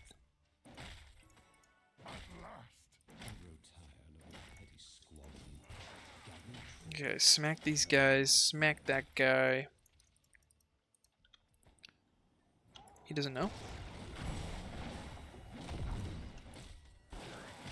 The indecision of the robot is what killed them in the end? And yeah, I'd totally be playing this good against other... Oh no! I'm not paying attention to the minimap at all. I'm letting my team die over and over and over again. Oh, and I got dismounted somehow. Oh, come on. Oh. Wow, that was a waste of everything. Nobody saw that. Thank God. So I definitely need to pay more attention to the minimap. This is why you can tell that I'm an ARAM player because I don't know how to play the game.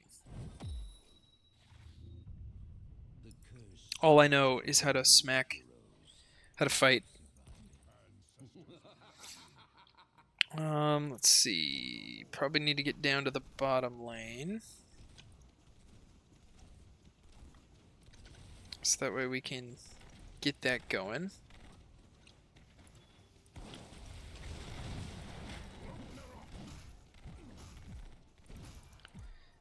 Jim Raynor is just beating the crap out of me.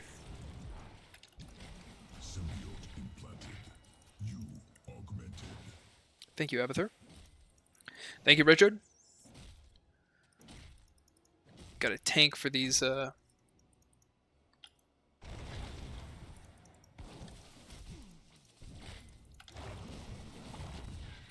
No, that was my last stack.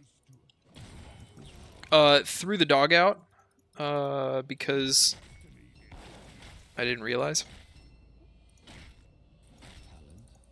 Who wants to fight? Grace of Air is up. Damn, I was just thinking to myself, I should go get that camp. I think I'm pretty good at getting camps now, with that level 13 talent. But I don't actually know that for sure.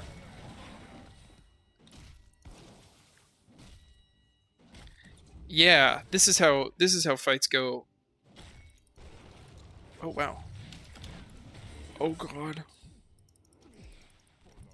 I gotta get out of here. Yeah, let me fight your car. Nice. Nice. I'm looking at the minimap. I'm using my brain.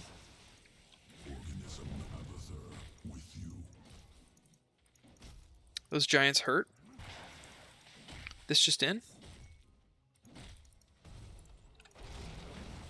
Oh, he stunned me. He's stunned. Get over here. Oh. He stunned me again. Oh. Oh my god. He stunned me again. I'm getting kited by Muradin. Oh, Raynor's here. Can I hit that? Can I pet that dog?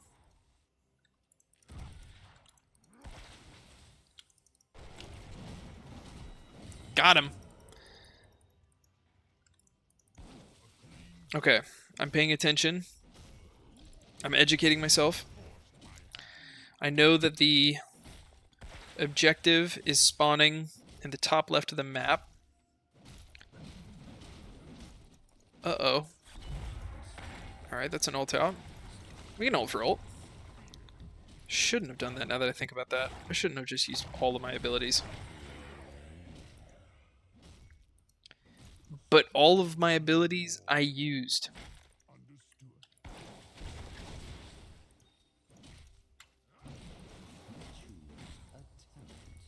Ow. Ow. Oh, the tribute. Oh, see, I even said. Alright, we're going with Tempest Fury. Smack people a whole bunch. Always good to smack.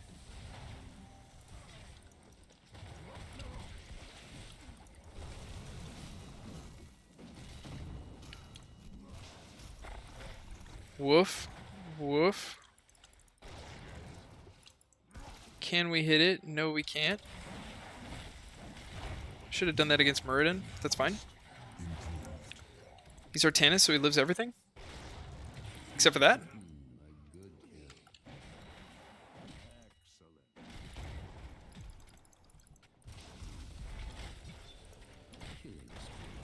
Get rooted. Symbiotic link established. You improved. Got him. Okay, tribute is spawning. So now we're going to go up to it.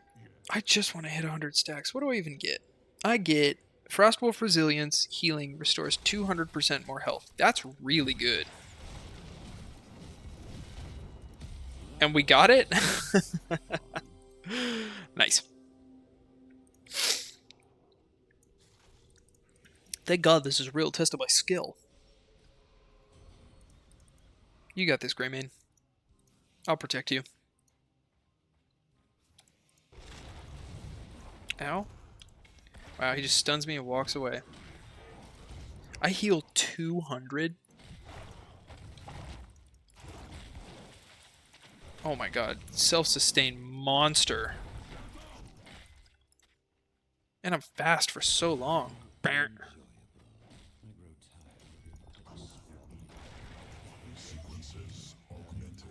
That's right, bring it on.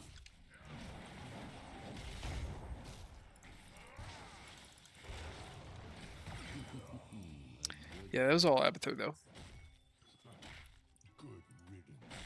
So I definitely like this.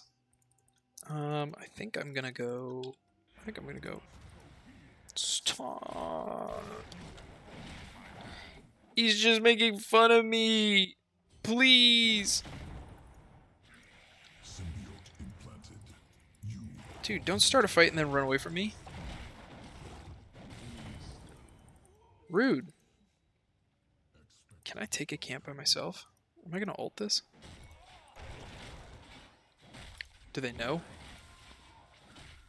Even if they know, will they do anything about it is another question. God, I heal 500? Is that number accurate?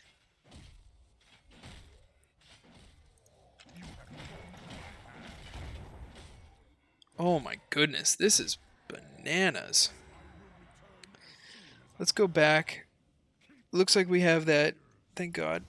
Oh!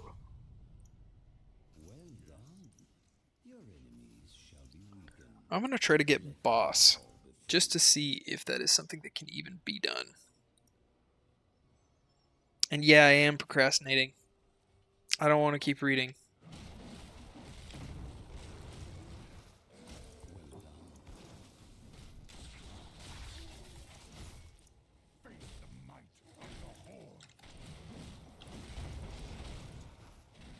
Smack, smack, smack, smack, smack. I don't think it's really useful to spam my chain lightning out. I think it's just going to be my E and maybe my W here. Malfurion soloing the boss. Okay, we're level 20. Everything's pushing on a lot of different fronts. I definitely want to go with basic attacks, reduce ability cooldown, so that way I can E more. Because I think E is going to be the best way for me to stack stuff up.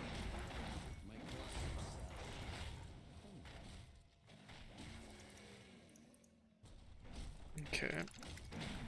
Oh, 1,500? No way. No way.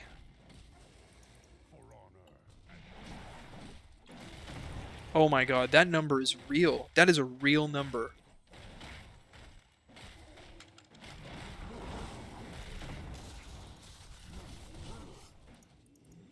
What?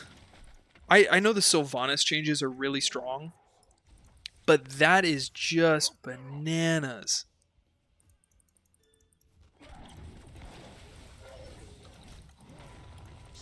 Get over here and fight me.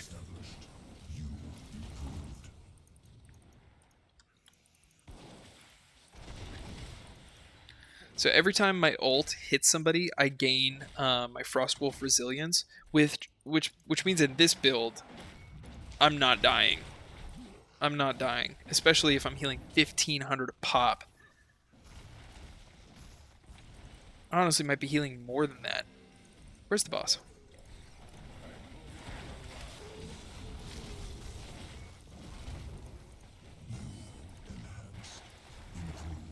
Using the abilities.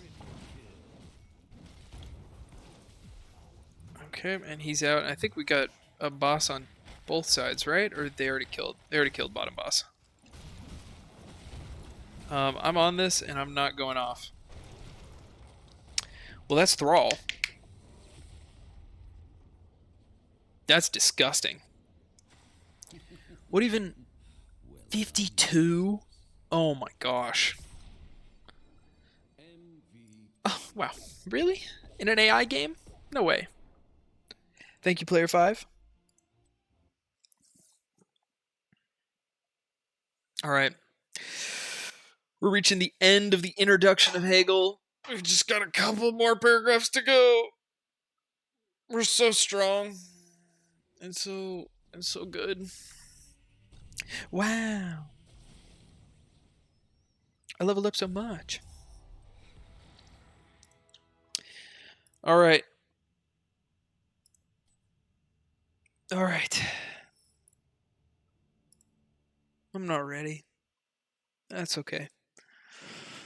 Let's see.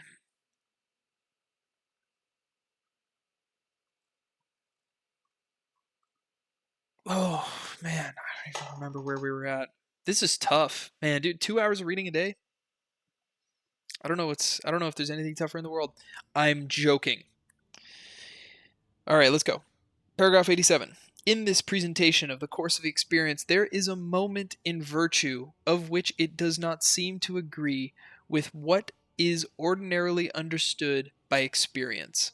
That is, the transition from the first object and the knowledge of it to the other object with which, as they say, the experience has been had, was specified to the effect that the knowledge of the first object, or the fore consciousness of the first in itself, is supposed to become the second object. Woof. Has specified the effect that the knowledge of the first object, or the fore consciousness of the first in itself, is supposed to become the second object. By contrast, it usually seems that we gain the experience of the untruth of our first concept with another object, which we come across by chance and externally, so that all in all, only the pure apprehension, another new italicized word, of what is in and for itself falls to us. In the above view, however, the new object shows itself to have come about through a reversal of consciousness itself. This view of the thing is our contribution, in virtue of which the sequence of consciousness's experiences is raised to a scientific progression, and which is not for the consciousness that we are considering. Well, then, what consciousness is it for? But in fact, this is the same circumstance as the one discussed above in connection with the relationship of our presentation to skepticism, namely, that in each case the result emerging in an untruthful sort of knowledge should not be left to dwindle into an empty nothing, but must necessarily be conceived as the nothing of that of which it is the result, a result which contains whatever truth the preceding knowledge has in it. This presents itself here like this. Since what first appeared as the object sinks to the consciousness's knowledge of it, taking a sip of water, lost my place. Where am I? Okay. This presents itself here like this. Since what first appeared as the object sinks to consciousness's level of it, and the in itself becomes a being for consciousness of the in itself, this is the new object, bringing on a new shape of consciousness too, for which the essence is something different from that of the preceding shape. It is this circumstance that guides the whole sequence of the shapes of consciousness in their necessity. But it is this necessity itself, or the emergence of the new object, that presents itself to consciousness without its knowing what is happening to it, that for us, as it were, goes on behind the back of consciousness. Oh no. Oh no. I need like a drawing I feel like I need a visual representation of what is happening here. There thus comes into the movement of consciousness a moment of being in itself, or being for us, that does not present itself for the consciousness, that is comprehended in the experience itself. But the content of what we see emerge is for consciousness, and we comprehend only its formal aspect, or its pure emergence. For consciousness, what has thus emerged is only as object. For us, it is at the same time movement and becoming. Okay, so with that last sentence kind of made sense. And as I try to verbalize what I thought of that, it all just ran away. It all just ran away. For us, it is at the same time movement and becoming. It is the act of experience. For consciousness, what has thus emerged is only as object. Okay. Two different states. Two different states. For consciousness and for us, it is two different things. But because consciousness is our partner, it is both movement and the act of becoming, but not change. Maybe, let's see what the next paragraph says. In virtue of this necessity, the path to science is itself already science, and hence, in keeping with its content, science of the experience of consciousness. Okay. The experience which consciousness has of itself can, in accordance with the concept of experience, comprehend within itself nothing less than the whole system of consciousness, or the whole realm of the truth of spirit, in such a way that the moments of this truth present themselves in this peculiar determinacy. They are not abstract pure moments, but as they are for consciousness, or as consciousness itself emerges in its relation to them. This is why the moments of the whole are shapes of the consciousness. In pressing on to its true existence, consciousness will reach a point at which it sheds its semblance of being burdened with alien material, that it is only for and as another, a point where the appearance becomes equal to the essence, where consequently its presentation coincides with just this point in the authentic science of spirit. And finally, when consciousness itself grasps in this essence, it will signify the nature of absolute knowledge itself. Simple as that, folks. It is simple as that. That is the end of the introduction of Hegel's phenomenology of the spirit. That took us 2 hours to get through. Probably about an hour of that was doing these ARAM games. So maybe I shoot for 3 hours. But I do want to upload all this to YouTube.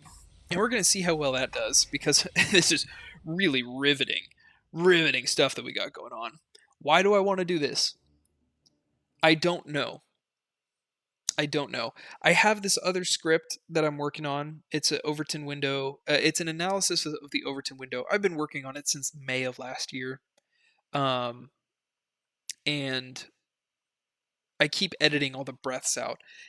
I want to get that done, but I found that script writing is pretty challenging um, for myself. And then also like feeling comfortable about the things that I write. I've definitely wanted to, Nazebo, ooh, but I'm the only healer. Oh, oh, neuron activation. That's so sad. Nazebo is so fun. Kael'thas is really strong. I feel like Nazebo is such a versatile character. Again, I'm so drawn to characters that are self-sustaining. Oh man, I'm staring over here. I've got my PDF of Hegel up, and And if we thought the introduction was bad, it's just going to get so much worse. But if we've only actually done 1 hour of readings across this 2-hour stream, then that means we still have another hour of readings to go. Isn't that right, Arcane Lizard?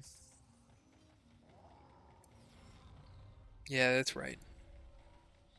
Okay, so Ariel is a healer. She has a top hat. I put the top hat on somebody who's going to deal the most damage, which most of our team is high damage dealers. I'm going to go with the Gul'dan because he's always a safe bet, and we're going to be proven wrong and or right by that decision as this game goes on.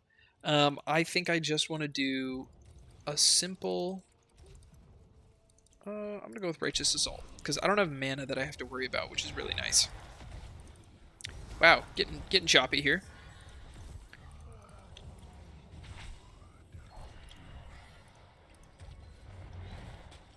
So we get cooldown reduction.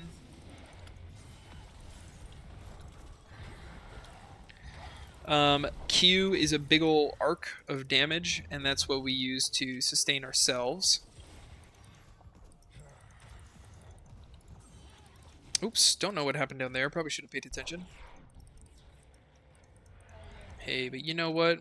It's all good.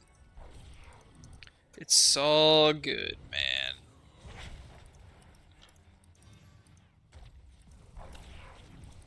Missed my W. Am I dead? No. Maybe I should have taken the W. Because then my W would have dealt damage to enemies. Get stunned?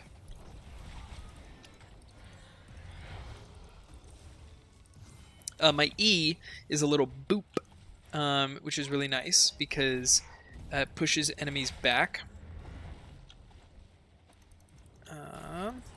I think Ariel Gul'dan is such a good combo because Gul'dan does a lot of damage, and he's able to convert his life into mana. So I just picked up a quest that I get stacks the more people that I knock directly into a wall, stunning them. So whenever I get to do that, I gain more damage, up to an incredible amount of damage a little bit later on. And we're looking at another pretty fast game if we're not careful. Maybe if we continue to be careful, we're looking at a fast game. Oops, sorry. Probably could have saved you.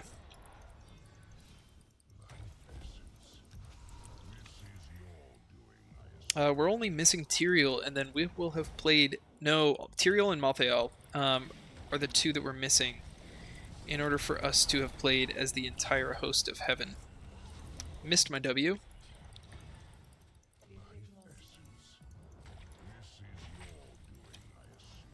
Okay, let's see. What do we got going on?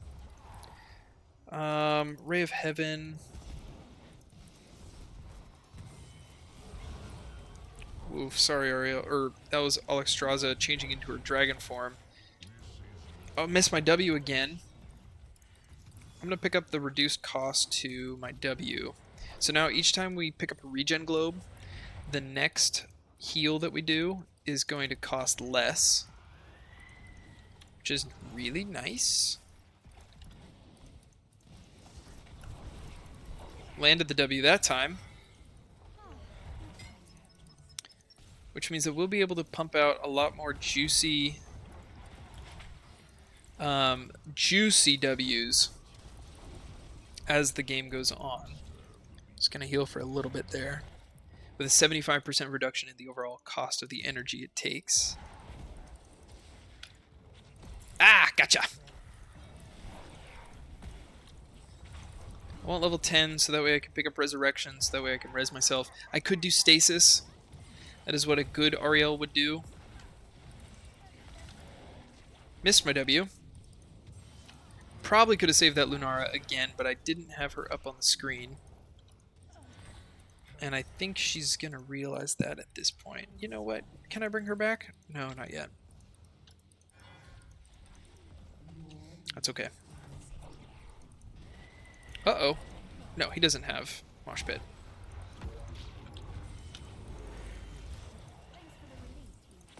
You get stunned. We get healed.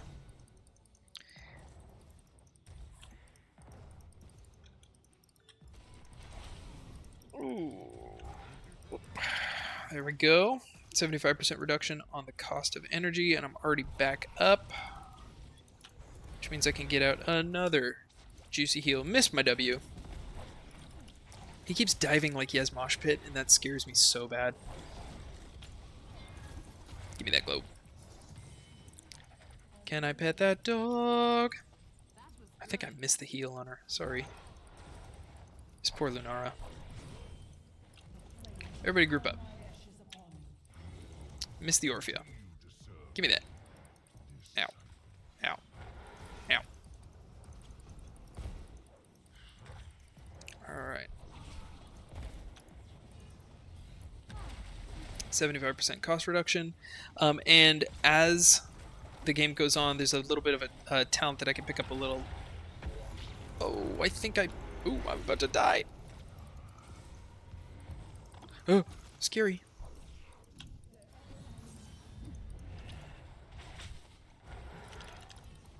Oh, I missed myself. That's pretty funny.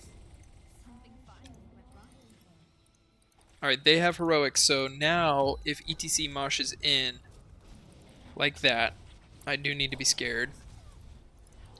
Uh-oh. I do have res. There's the mosh.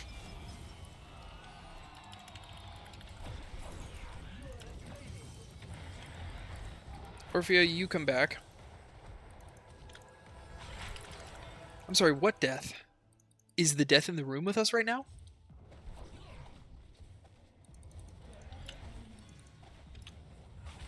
And I'm pretty sure that that is gonna be the game. Also, the game, so.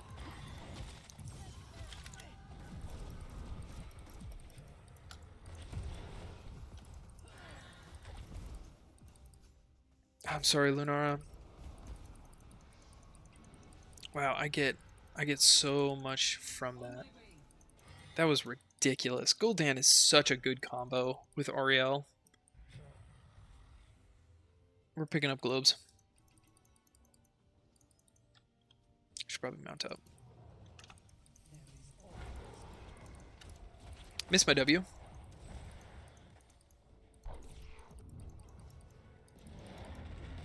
He does not have Mosh again. Ooh, Sylvanas making a questionable decision over here. Missed my W. Ooh, I'm mind controlled? That's not good. Okay. There we go. Thank you, Gul'dan, for so reliably pumping us up with numbers. That's the mosh. Oh, it's almost like I know what I'm doing.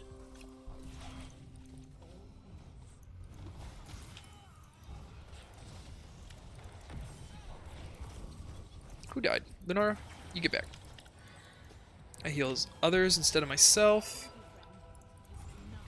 Okay, this is the quest that I wanted to pick up. So now each time that I'm at full energy, I gain a maximum increase to the overall energy that I have. And we only got to do that once before the game is up. Great. Great. Just great. That's like 3 games in a row. I really hope the audio works.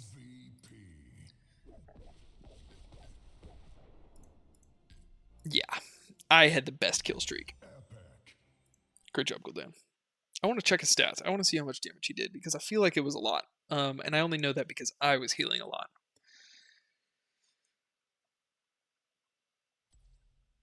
Oh, do we keep going? Do we keep going? I got a new hero rotation slot. Let's see. Talents. A lot of W's. A lot of smacks and boops. Good healing. Gul'dan. Yeah, Gul'dan was just crushing it. Just crushing it. Okay, let's go back to quick match. Let's see, who was the new hero that we got? Who was the new hero? I think it was Stukov. I think we had everybody else up here except for Stukov. Right now, the only hero that I have is Jaina, which is pretty funny.